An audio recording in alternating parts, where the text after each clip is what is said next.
का किस्सा है। एक गांव में बिट्टू नाम का लड़का अपनी बूढ़ी माँ और अपनी बीवी छम्मो के साथ रहता था। बिट्टू गांव में एक होटल पे मुलाजमत करता था, जबकि दूसरी तरफ उसी गांव में मीठे नाम का लड़का अपनी बीवी नसीबो कैंची और अपनी सास के साथ रहता था। मीठे को सोने के अलावा और कोई काम नहीं था। मीठे की सास ने एक बकरी पाली हुई थी, जिसका वो दूध बेचकर कुछ पैसे कमा लेती थी। नसीबो, क्या तेरा शौहर हर वक्त सोता रहता है? उसे उठा और बोल बकरी के लिए बाजार से घास फूस लेकर आए। अच्छा, मस्जिद में भी जाकर उठाती हूँ मीठे को।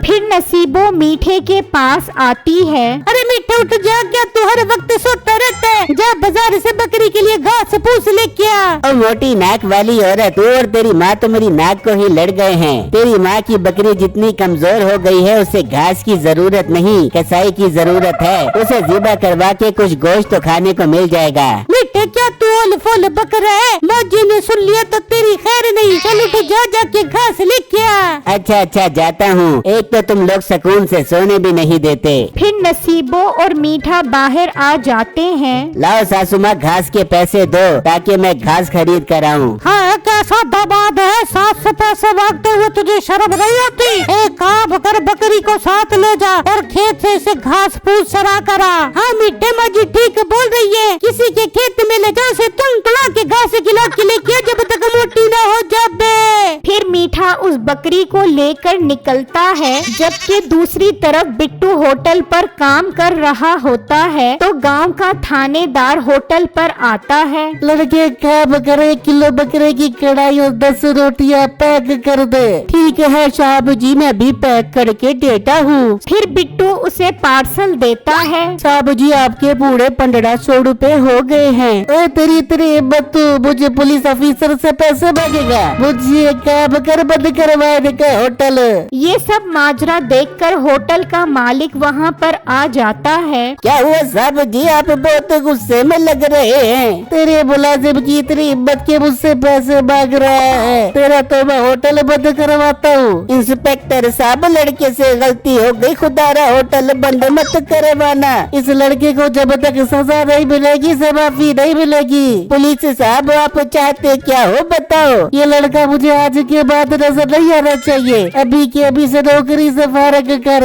मोटे, देख ले, तेरी वजह से मेरे होटल का मसला बन रहा है। तू शाबाश, आज से नौकरी से फारग है। पर मालिक, मेरा क्या कसूर है? मैंने तो जो चीज बेची है उसके पैसे मांग रहा हूँ। देख लो, ये अभी भी बदतमीजी से बाज नहीं आ रहा। मुझे बंद करवाने का होटल।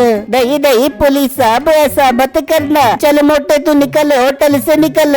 मालिक, आप ठीक नहीं कर रहे। अच्छा, मेरी महीने की तनख्वाह दे दो, मैं चला जाता हूँ। होटल का मालिक 10,000 तनख्वाह देता है और बिट्टू वो लेकर उदास होकर वहाँ से चला जाता है। जबकि दूसरी तरफ मीठा बकरी को लेकर एक जगह बैठा सोच रहा होता है। ये बकरी और मेरी सासू माँ तो मेरे लिए वबाले जान बन गए हैं। मुझसे इतनी मेहनत नहीं होती। तभी बिट्टू वहाँ से गुजर रहा होता है तो उसकी नजर मीठे पर पड़ती है। ये मीठा भाई बकरी के साथ बैठा क्या कर रहा है? मैं जाकर पूछता हूँ। बिट्टू मीठे के पास आ जाता है। मीठे भाई, आप यहाँ खैर से बैठे हैं? बिट्टू, मैं ये बकरी बेचने यहाँ आया हूँ। मीठे भाई, कितने की बेच रहे हैं आप ये बकरी? वैसे ये बकरी बहुत कमजोर है। बेटो, इसकी सेहत पर मत जाना। ये दूध बाल्टियाँ भर भर के देती है। हाँ, बस थोड़ी कमजोर है, इसलिए 15,000 की बेच दूंगा। मीठे भाई, मैं ये बकरी आपसे खरीद लूंगा, पर मेरे पास 10,000 रुपए हैं। इस बात पर मीठा सोचने लगता है।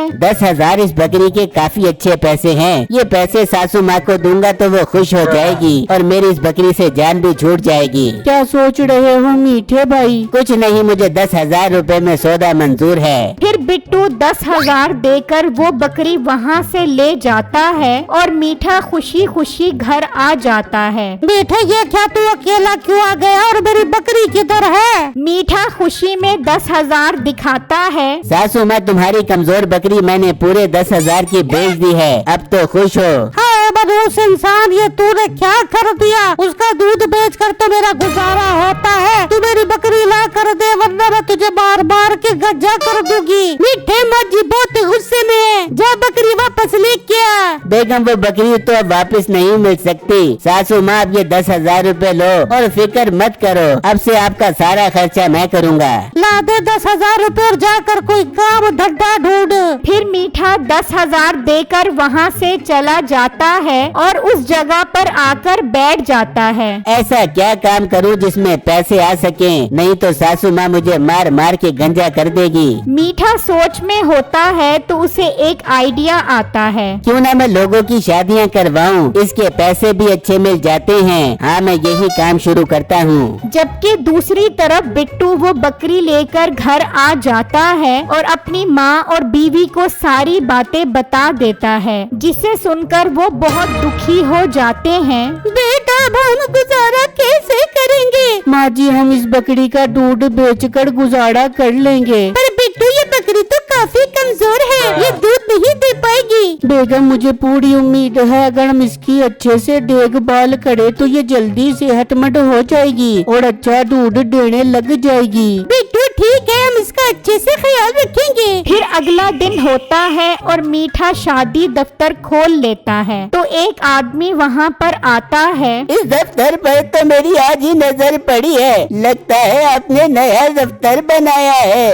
बस भाई साहब, लोगों की शादियाँ न होने की वजह से वो बूढ़े होते जा रहे हैं, तो मैंने सोचा ये काम करके सवाब ही कमा लिया जाए। ये तो आपने बहुत अच्छा काम किया है। मुझे ही देख लो, शादी ही नहीं हो रही, अब तो मेरी उम्र 45 साल हो गई है। भाई आपको मेरे होते हुए परेशान होने की जरूरत नहीं है, मैं करवाऊंगा आपकी शादी। अपनी डिमांड बता दो। डिमांड ज्यादा नहीं, बस लड़की 23-24 साल की हो, लंबे लंबे बाल हो, नीली नीली आंखें हो उसकी। ये डिमांड कुछ ज्यादा नहीं है। खैर, मेरे होते हुए आपको परेशान होने की जरूरत नहीं है। समझो आपका काम बन गया। 20,000 रूपए फीस होगी आपकी। पैसों की टेंशन नहीं लेनी आपने, मैं एडवांस 5,000 रूपए देता हूँ, बाकी पैसे शादी के बाद। फिर वो आदमी 5,000 देकर चला जाता है। मीठा ये पैसे देखकर खुश होता है। मीठे, तेरा काम तो चल पड़ा, अब घर जाकर खुशखबरी सुनाता हूँ। फिर मीठा वहाँ से निकलता है और घर आकर सारी बातें बताता है। वाह बेटा, तूने तो कमाल कर दिया, पर ये बता तू लड़की कहाँ से ढूंढेगा? सासू माँ, मेरे जहन में कमाल का आइडिया चल रहा है, इस तरह हम बहुत जल्दी अमीर हो जाएंगे। पर मीठे वो आइडिया तो बता।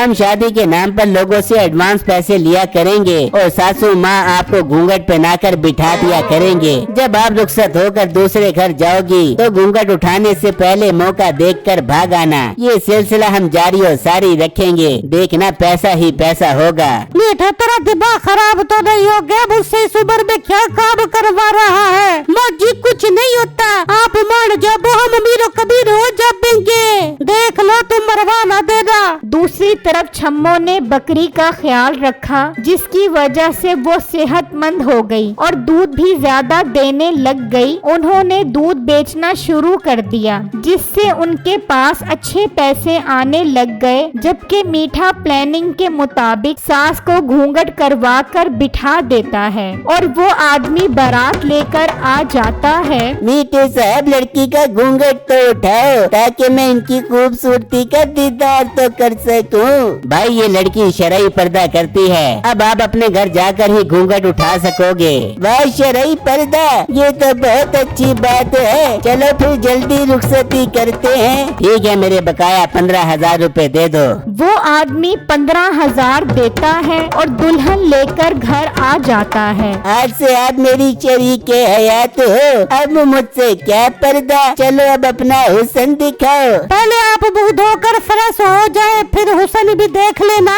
अरे, ये इसकी आवाज तो बड़ी अजीब है। हाँ, थकी होगी इसीलिए तो अजीब है। वो आदमी मुंह धोने जाता है तो मीठे की सास मौका देखकर वहाँ से भाग पड़ती है और वो आदमी आता है तो देखता है कि दुल्हन मौजूद नहीं होती। वो पीछे भागता है और भागते भागते उसे पकड़ने लगता है तो उसका घूंघट उस आदमी के हाथ में आ जाता है तो उस आदमी के होश उड़ जाते हैं। ये क्या मेरे साथ इतना बड़ा फ्रॉड हो गया, मैं नहीं छोड़ूंगा। मीठे की सास भागते भागते घर पहुंच जाती है। वाह सासू माँ, आपने तो कमाल ही कर दिया वापस आकर। ओ बनूस, कमाल नहीं, उसने तो मेरी शक्ल देख ली है। इससे पहले कि वो यहाँ आए हमें भाग जाना चाहिए। वो सब वहाँ से सामान उठाकर जाने लगते हैं। तभी वो आदमी पुलिस लेकर वहाँ पहुँच जाता है। इंस्पेक्टर साहब देख लो, ये फराड करके यहाँ से भाग रहे थे, पकड़ लो इन्हें। ओ फराडी, वो लड़की से शादी का बोलकर बूढ़ी से शादी करवा के धोखा करते हो, तुम सब अब जेल में सड़ोगे।